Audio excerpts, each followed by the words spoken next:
Now let's look at the domain and period of the sine and cosine function. The domain of the sine and cosine function will be all real numbers, since theta or t can be from negative infinity to positive infinity. The range of sine will be from negative 1 to 1. This is because the ranges are y value and y extends from negative 1 to 1.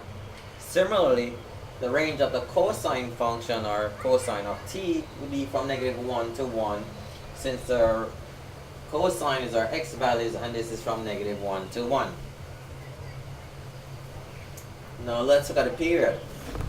If we take an angle theta, which is equal to pi over 6, this is equivalent of pi over 6 plus 2 pi, because if we go around from here one additional revolution, we come back to the same point.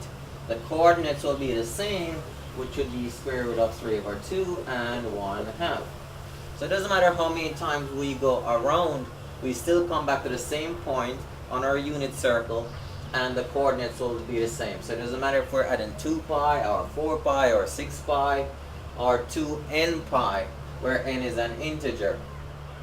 Because this is true, the sine of t plus 2n pi is the same thing as sine of t, and similarly cosine of t plus 2n pi is equal to the cosine of t.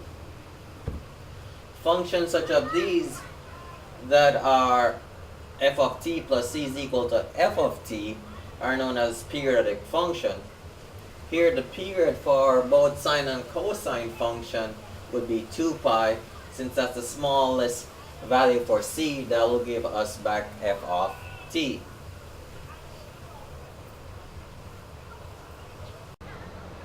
Now let's evaluate the sine of 9 pi over 4. 9 pi over 4 is the same thing as going around one full revolution and then pi over 4 units. So 9 pi over 4 is the equivalent of pi over 4, and we can see that if we took 9 pi over 4 and minus 2 pi from it, we'll get pi over 4.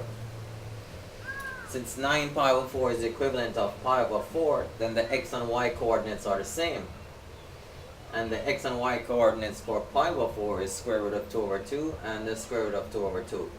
Since our sine is the y value, then the sine of 9 pi over 4 is the square root of 2 over 2 as our final answer. Here we're evaluating cosine of 16 pi over 3.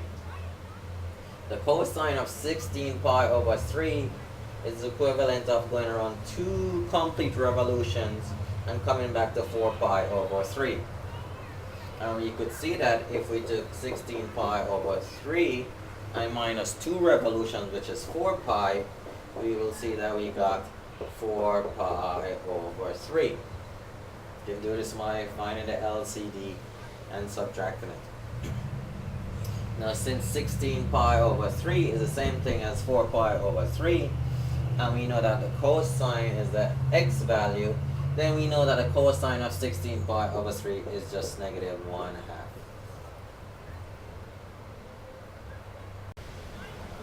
Now let's look at identifying the even and odd trigonometric functions. If you recall, even functions are the ones that are symmetrical around the y-axis, and odd functions are the ones that are symmetrical around the origins. The cosine and secant function are even functions. That means they're symmetrical around our y-axis.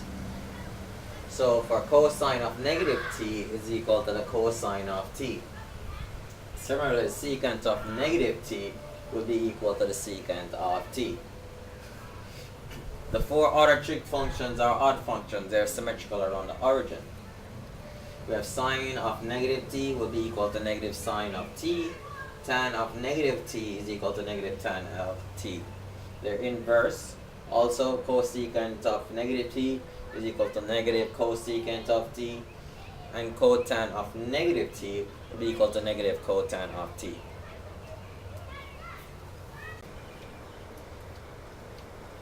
Now let's use the even and odd properties of our trigonometric functions to evaluate the indicated functions here. Here we're told that sine t is equal to 1/2, and we're required to find the sine of negative t, and the cosecant of negative t.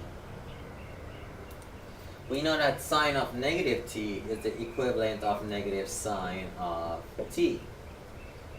Therefore, sine of negative t would be equal to negative sine of t, which would be negative 1/2. Cosecant of negative t, we know is the inverse of sine of negative t.